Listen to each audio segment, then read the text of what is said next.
Buenos días, bendiciones para todo y para todo en esta nueva, preciosa, maravillosa oportunidad que el Dios del cielo nos ha regalado en este día viernes. Agradecido con ese Dios todopoderoso que ha tenido mucha misericordia con cada uno de nosotros hasta este día, hasta esta hora, hasta este momento. Hoy queremos cerrar la semana, por decirlo de alguna manera, agradecido primeramente con ese Dios que nos ha regalado este precioso amanecer en el día de hoy.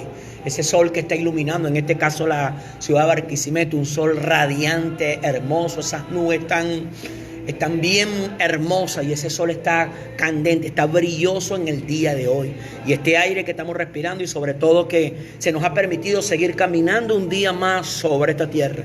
El contrato de vida para nosotros está vigente, así que vamos a aprovecharnos.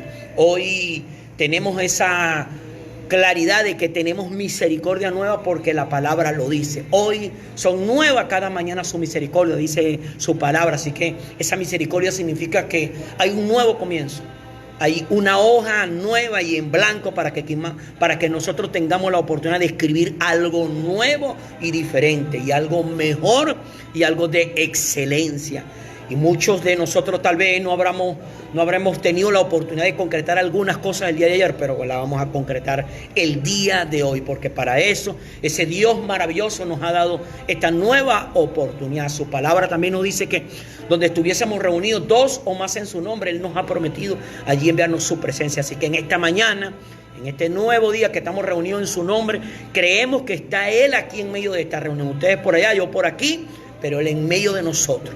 Y como Él está aquí, le pedimos en esta hora que nos dé la sabiduría y el entendimiento para recibir lo que creo que ha depositado en mi corazón para compartirlo con cada uno de ustedes. Hoy vamos a celebrar nuestro capítulo número 8 de esta enseñanza en cuanto a la intercesión. Sentí en mi corazón una fuerte inclinación de parte de Dios en cuanto a entrar en este tema a profundidad, por cuestión de los comentarios que me han enviado algunos, unas preguntas que me han hecho, y veo que es muy importante que cada persona pueda aprender y desarrollar este tema de la intercesión. Hace un rato estaba revisando varios significados de la palabra intercesión y me llamó mucho la atención que entre varios significados hay uno que dije, oye, este es el más aplicable a esta palabra de intercesión. De las muchas cosas que decía, una de las cosas que me llamó la atención dice que es en el significado de intercesión, uno entre los muchos significados que tiene, dice, es encontrarse con una persona para pedir su auxilio. Escucha bien esto. La intercesión es cuando yo me encuentro con una persona para pedir su auxilio. Ahora nota una cosa. Estamos hablando de que nos encontramos con Dios porque Dios es una persona. Ahora, Dios no es un fuego, no es un viento, no es algo, Dios es alguien. Y lo que más me agrada de la intercesión, que esa persona que es Dios, que ahora pasa a ser el Padre de nosotros, porque nosotros creímos en lo que su Hijo Jesús hizo en la cruz del Calvario. Ese es un error que mucha gente cree. La gente piensa que todos somos hijos de Dios. No, Señor, no todos somos hijos de Dios, somos creación de Dios, como son los animales, las plantas, los insectos, las bacterias y todo el universo. Pasamos a ser hijos de Dios cuando hemos creído en Jesús, en que lo que Jesús hizo por nosotros en la cruz del Calvario. Eso es lo que nos da derecho a nosotros ser hijos de Dios, por creer en Jesús y haberlo aceptado y recibido en nuestro corazón como nuestro único y suficiente Salvador. Y hasta que no se da ese paso, no podemos decir que somos hijos de Dios, no podemos sentir que somos hijos de Dios. Lamentablemente algunas personas ya han aceptado a Jesús en su corazón como su único y suficiente Salvador, pero todavía lamentablemente Satanás a través de la religión les ha hecho creer que todavía Dios sigue siendo Dios. Y algunos todavía lo siguen llamando Jehová, es su nombre, pero tú no llamas a tu papá por su nombre, tú llamas a tu papá por lo que es papá. Viejo, pure, papi, papito. Tú lo llamas de muchas maneras, pero es tu papá. Pero nunca tu hijo te va a llamar por tu nombre. Nunca tú vas a llamar a tu papá por tu nombre. Que es más, cuando uno llama a su papá por el nombre es como una falta de respeto. Yo recuerdo que mi papá se llama igual a mí, Ismael. Y yo le digo, Ismael, ¿por qué tú me llamas así? Pues, claro que yo he jugado metra contigo y eso me llamó la atención. Tú me tienes que llamar como yo soy tu papá. Y así que tú me tienes que llamar.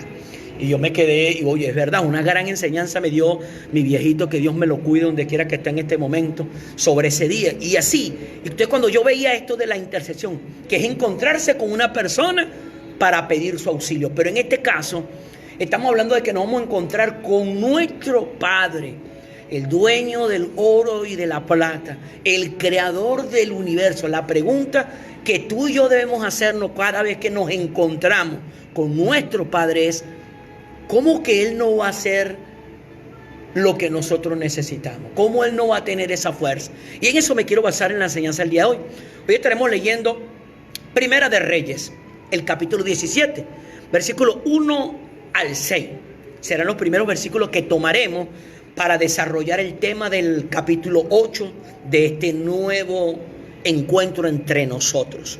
Dice la palabra de la siguiente manera: ahora bien, Elías, el tisbita de Galaad, fue a decirle a Acab: tan cierto como vive el Señor, Dios de Israel, a quien yo sirvo, te juro que no habrá rocío de lluvia en los próximos años hasta que yo lo ordene.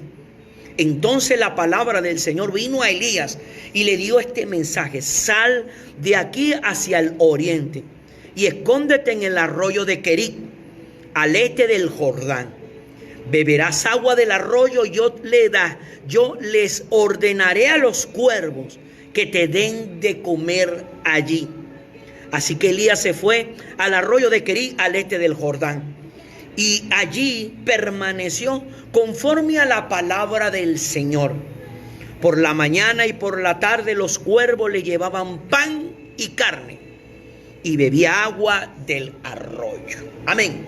Aquí vemos el gran profeta Elías, un hombre que tuvo la oportunidad de ver el poder de Dios sobre su vida.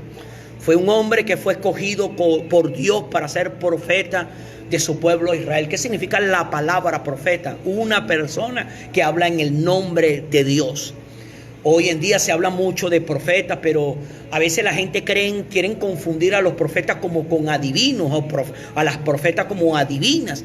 Y la verdadera raíz de ser un profeta es un hombre o una mujer que habla es la palabra de Dios. No habla sus sentimientos, ni habla sus razones o lógicas o sus circunstancias, situaciones. Habla es la palabra de Dios. Y hoy en día, como lo enseña la misma palabra, tenemos la palabra profética más segura, que es la palabra de Dios.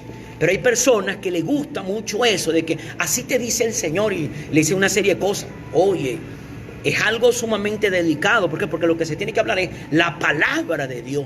Cuando nosotros estamos hablando en el nombre de Dios, tenemos que hablar es su palabra. Pero para poder hablar su palabra tiene que haber una relación personal con ese Dios maravilloso. Eso vemos nosotros en la persona de Elías. Dice que ahora bien, Elías el tisbita de Galaad fue a decirle a Acab, el rey de Israel. Y la palabra que le dijo fue: ten cierto como que vive el Señor, Dios de Israel, a quien yo sirvo. Mira esto. Él le estaba dando una palabra al rey, a la autoridad, pero le estaba diciendo al rey que así decía el Señor, como que dice, así dice, tan cierto como que vive el Señor, Dios de Israel, a quien yo sirvo. Elías se estaba identificando como un servidor de Dios, o sea, un sirviente, un mensajero. Ahora, el sirviente no hace lo que le da la gana, el mensajero no dice lo que le parece. El sirviente hace lo que le dice su Señor. El mensajero habla el mensaje que se le entregó, ni le añade ni le quita. Y aquí Elías le estaba recalcando eso: a quien yo sirvo. Así dice el Dios a quien yo sirvo. Y ese que él sirve le envió esta tarea y le envió este mensaje: te juro que no habrá rocío ni lluvia en los próximos años hasta que yo lo ordene. Esa palabra que yo estaba soltando era una palabra de sequía. Era una palabra que iba a traer dolor y sufrimiento a aquella región. Ahora, ¿por qué venía esa sequía, ese dolor y ese sufrimiento a aquella región? Porque esa región le había dado la espalda a Dios. El pueblo de Dios que él lo había escogido le había dado la espalda a Dios. Pero vemos a este hombre llamado Elías, que él fue la excepción a la regla, pues él no le dio la espalda a Dios. Él seguía siendo sirviente de Dios, siervo de Dios. O sea, significaba que todavía tenía esa relación con Dios. Él acudía a conversar con Dios, a encontrarse con Dios.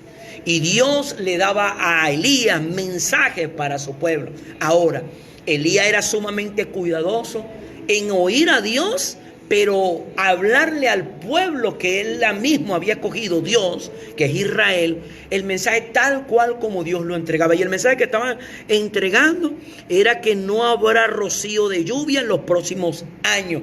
Ojo, no está diciendo los próximos días, ni los próximos meses, ni el próximo año. En los próximos años significa que eran varios años que iba a pasar eso de la sequía. Dice, hasta que yo lo ordene. Dios iba a dar una orden, pero en un determinado tiempo. Quería enseñarle algo a su pueblo. Y dice, entonces la palabra del Señor vino a Elías y le dio este mensaje. Ahora, mira esto.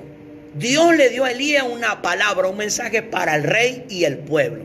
Pero ahora Dios tenía una palabra para su siervo, que había cumplido la tarea que se le había encomendado. O sea, venía un tiempo de desgracia y de sufrimiento, pero para el siervo, para el hombre que se encontraba con Dios, para oírlo, obedecerlo y llevar todo lo que Él le pidiera que llevara y hablar todo lo que Él le pidiera que llevara, le dijo. Entonces la palabra del Señor vino a Elías y le dio este mensaje. Le dio un mensaje para el pueblo, pero ahora es un mensaje para él, personal. Sal de aquí hacia el oriente y escóndete en el rollo de Querit, al este del Jordán. Beberás agua del arroyo y yo le ordenaré a los cuervos que te den de comer allí. Nota una cosa, para el pueblo y el rey, hambre y desgracia. Pero para el siervo que se seguía encontrando con su Señor y le seguía sirviendo y le seguía creyendo, le iba a resguardar en un lugar específico. Pero le estaba dando unas instrucciones que iba a beber del arroyo, del agua del arroyo. O sea, para él había agua. Recordemos que iba a haber una sequía. Significa que no iba a haber agua, pero para el siervo, para el hombre que se encontraba con Dios para oírlo y obedecerlo, iba a haber agua del arroyo. Y lo más tremendo es que dice, yo le ordenaré a los cuervos que te den de comer allí. O sea, Dios le iba a dar orden a unos animales, en este caso unos cuervos.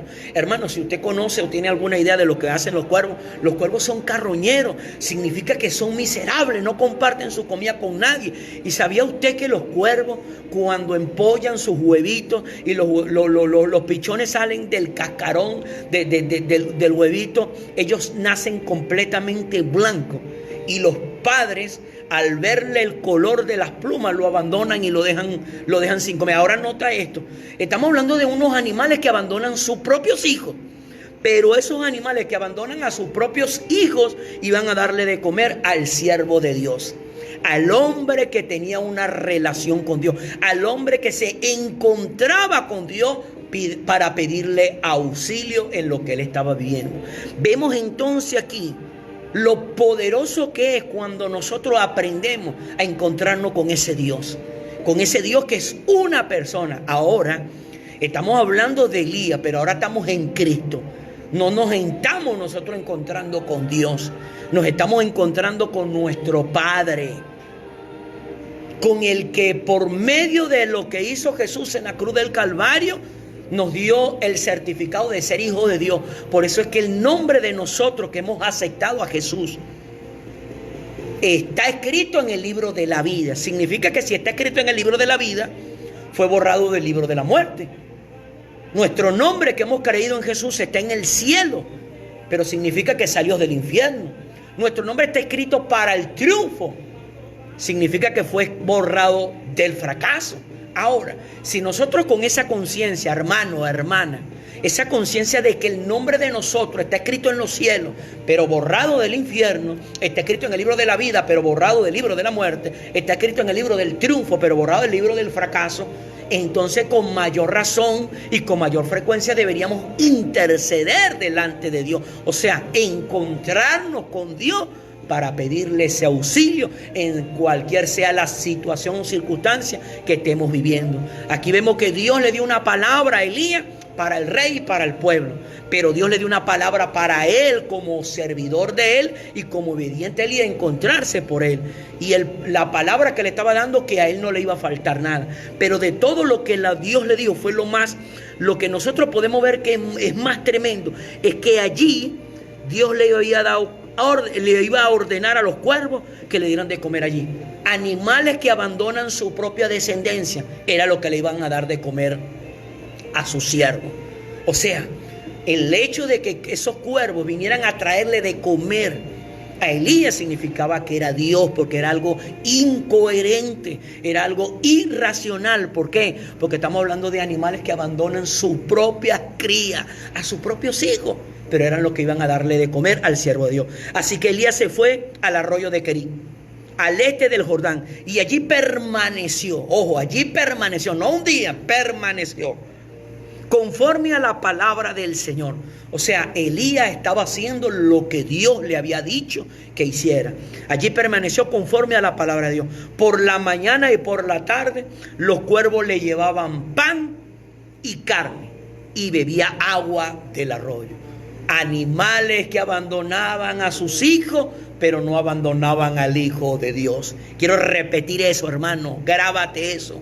Animales que abandonan a sus hijos, pero que no abandonaban al Hijo de Dios, no abandonan a los siervos de Dios. Ahora, Elías, que aprendió a ver el poder de Dios en su vida, Elías que aprendió a ver cómo Dios se movía en consecuencia a la obediencia de este hombre para cuanto al mensaje.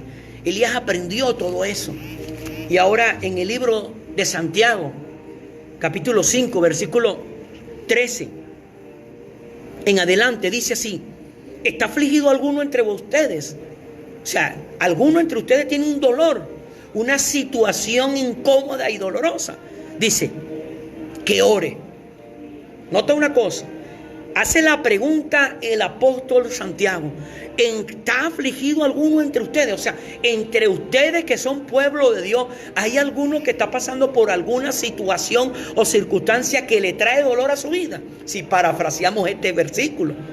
Y la orden es: ore. Ahora nota una cosa, algunos de nosotros cuando nos encontramos en alguna situación de aflicción, de dolor y de sufrimiento, lo que hacemos es correr alrededor de muchas otras personas, pero no acudimos a orar. Cuando habla de orar significa que yo tengo que acercarme a Dios. Significa que al que tengo que buscar es a Dios. O sea, significa que yo tengo que interceder. O sea, yo me tengo que encontrar con una persona para pedirle ese auxilio. Y ese auxilio es en la oración. Y esa persona es Dios, que es mi Padre. Esa es la orden. ¿Está afligido alguno entre ustedes? O sea, entre ustedes hay uno que se encuentra con un problema en el matrimonio. ¿Está alguno entre ustedes que se encuentra con algún problema con los hijos? ¿Está alguno entre ustedes que se encuentra un problema con los padres? ¿Está alguno entre ustedes que se encuentra un problema económico financiero? ¿Está entre ustedes alguno que está pasando por alguna decepción? Dice, ore. Esa es la orden, orar. O sea, en pocas palabras, encontrarme con mi Padre, encontrarme con el que tiene la solución para esa aflicción, para ese dolor, para ese sufrimiento, para esa circunstancia. Ahora dice, ¿está alguno de buen ánimo? Ahora se voltea la tortilla, como diría mi pastor. ¿Está alguno de buen ánimo? ¿O está alguno alegre, gozoso, sonriente, lleno de vida? Dice, si lo parafraseamos, que él cante alabanza. Si estoy triste, debo buscar a Dios para hablar con Él. Pero si estoy alegre, debo alabar a Dios, que me da la oportunidad de estar alegre, contento, gozoso. ¿Se da cuenta que todo indica es a buscar a Dios? Todo nos lleva a interceder. O sea, en pocas palabras, todo nos lleva a encontrarnos con esa persona. Dice, ¿está enfermo alguno de entre ustedes? Aquí tú, hermano, hermana, tú que estás viviendo esa situación en cuanto a tu salud. Aquí dice, ¿está enfermo alguno entre ustedes? Porque esa es la equivocación de algunos. Piensa que porque están en Dios no van a sufrir. Piensa que porque están en Dios no van a ser atacados por enfermedades. Aquí dice que si estamos en Dios pero estamos afligidos, debemos hablar con Dios. Aquí dice que si estamos enfermos, dice aquí, ¿está enfermo alguno de entre ustedes? Haga llamar a los ancianos de la iglesia para que oren por él y lo unjan con aceite en el nombre del Señor. Ahora nota una cosa, cuando dice aquí que si alguno está enfermo entre nosotros, dice que hagan llamar a los ancianos de la iglesia. La palabra anciano significa gente que tiene más experiencia en las cosas de Dios. O sea, gente que ha visto milagros de Dios en su vida en cuanto a esta área de la salud, con ellos mismos o para con otros hermanos que lo rodean a ellos. Y la orden es buscar a esas personas que han experimentado ese poder maravilloso de Dios en su vida y en la vida de otros. Dice, para que oren por él. Ahora, ¿qué le mandaron a hacer los ancianos a esas personas que tienen esa experiencia? Dice, oren por él. ¿Por quién van a orar? Por el enfermo. Y dice, y lo unjan con aceite en el nombre del Señor. El aceite representa el Espíritu de Dios. Ahora nota una cosa, todo lo que esté tocado por el Espíritu de Dios, ¿cómo va a estar enfermo? Imposible. Dice, y lo unjan con aceite en el nombre del Señor. ¿En el nombre de cuál Señor? En el nombre del Señor que murió en la cruz del Calvario. En el nombre del que permitió que le atravesaran sus manos con un clavo. En el nombre del que permitió que atravesaran sus pies con un clavo. En el nombre de aquel que permitió que sus lomos fueran arrancados a pedazos por 39 latigazos. En el nombre del que permitió que una corona de espinas se incrustara en sus sienes. En el nombre del que permitió que lo desnudaran y lo avergonzaran públicamente. En el nombre del que permitió que una lanza atravesara su corazón. En el nombre del que murió, pero al tercer día resucitó. En el nombre del que ahora está sentado a la diestra del Padre en el trono celestial. En el nombre de ese Señor es que los ancianos van a ungir al que está enfermo. Pero mira lo que dice. La oración, en el nombre del Señor dice, la oración de fe sanará al enfermo. Y si la oración de fe sanará al enfermo. Ahora nota una cosa. Dice que la oración de fe, ojo, no dice la oración sanará al enfermo. No lo dice. Lee bien. Mi pastor, algo que siempre nos ha enseñado a nosotros en la congregación, que en la Biblia no hay ni un solo detalle sin importancia. Mi pastor siempre nos ha enseñado que aún hasta una coma, una tilde, un punto, una expresión es de sumamente importante para nosotros. Por eso no podemos omitir ningún detalle en la palabra de Dios. Y aquí este tremendo detallazo donde dice la oración de fe sanará al enfermo. Porque hay gente que dice, pastor, pero yo oré, pero no se sanó. Claro, hermano, es verdad, oraste, pero no oraste en fe, oraste en duda, oraste en razonamiento, oraste en lógica, oraste en circunstancia, oraste en situación, pero no oraste en fe. ¿Y cuál es la oración que dice la palabra que va a sanar al enfermo? La oración en fe. Ahora, ¿cómo me lleno de fe? Oyendo la palabra de Dios. ¿Cómo me lleno de fe? Oyendo el testimonio de otros que han sido sanados por el poder de la oración de fe. Pero hermano, si usted está pasando por alguna circunstancia, alguna situación en la salud y no tiene la fe para ver el milagro en su vida, empiece a oír la palabra de Dios. ¿Qué está haciendo usted viendo un programa o un documental o algo que no lo llena de fe, sino más bien que lo llena de duda, lo llena de incertidumbre? ¿Cómo usted aspira a ver ese milagro en su vida si no se llena de fe? Tienes, hermano, tienes, hermana, que llenarte de fe. La oración de fe sanará al enfermo. No es la oración sanará al enfermo.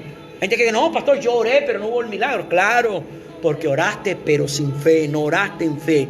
La oración de fe sanará al enfermo y el Señor lo levantará. Note una cosa, no es que lo va a levantar el que está orando. No, el Señor es el que lo va a levantar por la fe del que está orando. ¿Escuchaste eso? El Señor es el que lo levantará, pero por la fe del que está orando. Y el Señor lo levantará. Y dice, y si ha pecado, su pecado se le perdonará. Nota una cosa, ¿por qué viene una enfermedad a nosotros? Porque en alguna área de nuestra vida hay una desobediencia a Dios. Pero por esa oración en fe, Dios lo levantará y dice, no solamente lo levantará de la enfermedad, dice, y si ha pecado, su pecado se le perdonará. O sea, al perdón del pecado, inmediatamente la consecuencia del pecado es la enfermedad. Pero significa que lo levantará y si ha cometido pecado, porque dice las dos partes. Dice, la oración de fe sanará al enfermo y el Señor lo levantará. Levantará al enfermo, dice, y si ha pecado. Porque hay algunas enfermedades que llegan es por la desobediencia a Dios. No toda enfermedad tiene que ver por la desobediencia a Dios.